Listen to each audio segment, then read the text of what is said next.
Hi guys, we're here in LA with the amazing Lee Ritenour in his very own studio, right in the middle of an apartment block.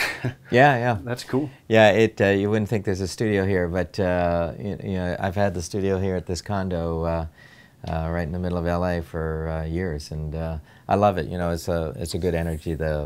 It's easy to get to. A lot of people come and play here. Sometimes we do drums. We do all the mixing here. Yeah. I do a bunch of guitar overdubs here. Do all my pre-production work with writing music on Logic Audio and all sorts of different things. We do vocals here. We do horns here.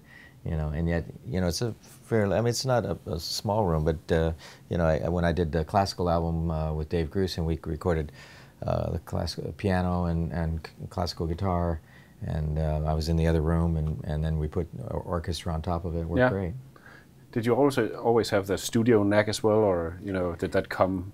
Yeah, I've always been kind of a geek ever since I was a kid, whether it was, playing around with the first pedals that were out, and being fascinated by sounds ever since I was a kid. So then that kind of grew into the studio thing. So I got my own studio all the way as far back as 1984. Wow. Yeah, and I don't think I could have made all these records that I made without having the help of my own studio. No, so you recorded most of it yourself, and well, I have an engineer named Don Murray that's quite famous, and he just won a Latin Grammy for engineering recently, and but he's done every one of my albums since 1977. Oh, wow. So he's on all the big stuff, when we're recording tracks and mixing and stuff. But I get around in the room by myself quite well to do all the overdubs.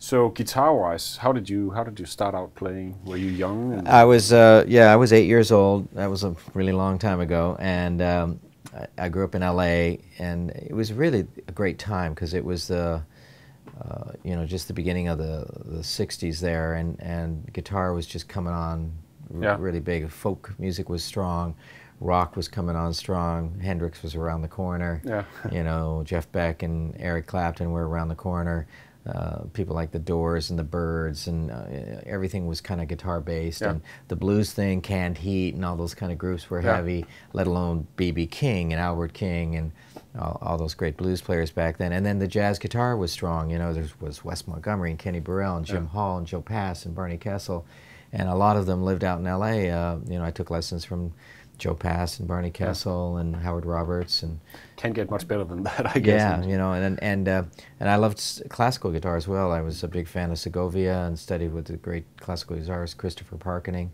at USC. So yeah, the guitar was, and I just got the bug for it really young, and I got really serious about it. I knew I wanted to be a pro by the time I was 12. Oh, really? Yeah, and I did my first sessions with the Mamas and the Papas actually at 16. Yeah?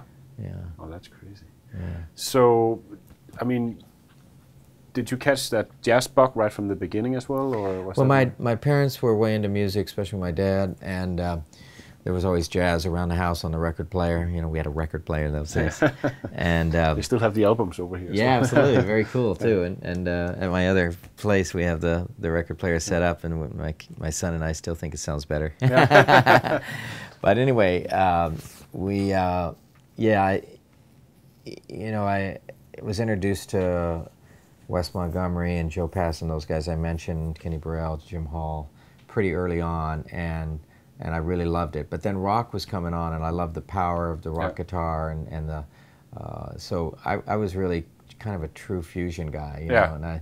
And then also what was also getting big in that time was Brazilian music, Stan Getz and Showbeam were there, and there was that nice acoustic guitar stuff with all the rhythms and great tunes and stuff. So I was pulled in many directions, and if you listen to my career as a studio musician, and then I think I'm up to this new album, Rhythm Sessions, is about 45 albums. Yeah. And I've literally been all over the map, and my fans know that you're never going to pin me down. No. So I like to rock out with the TC stuff and my boogies and my Fenders, and or pick up an acoustic guitar and just play it straight. Yeah. And what about guitars? I mean, you're sitting with a Les Paul now, but you're known for playing the 335, I guess. Yeah, my Dot 335 I had since I was 17, and but ever since I did the Six String Theory album, where I invited all these amazing guitar players to play with me, Gibson made me this great Les Paul, and it was just, it seemed like it showed up here at my studio the day Les Paul died, and so it's just been a really special place for me, this guitar, and it balances out my Gibson L5, which is my model from Gibson, and which is a beautiful jazz guitar. So I usually have the L5 on the road, the Les Paul, or the 335, not usually both, and then I also bring either a Roger Sadowski or in recent years the Yamaha silent guitar, which is a great little guitar, and you know, just it's inexpensive, and they sound great through my rig. So what are the plans for now? I mean, you're really busy, obviously. Yeah, there's there's all sorts of stuff going on for this year. More touring for promoting rhythm sessions, and there's sort of a group album that I can't talk about yet that's in play that we might do. There's a big project down in Brazil that I'm going to produce with groups from Portugal, Brazil, Mozambique, Angola, and Cape Verde. Oh, wow. And all countries that speak Portuguese. Yeah. And so that's going on. Got a big project in Japan towards the end of the year where I'm going to host a number of the great Japanese musicians melding with Western American musicians. And going to Europe twice, going to Moscow in February. It's going to be cold. And so I hope to get back to Denmark too. Oh, I hope you will come. Yes. Be great. Thanks so much for taking the time for this in your busy schedule. Thank you, buddy. Thank you. All right.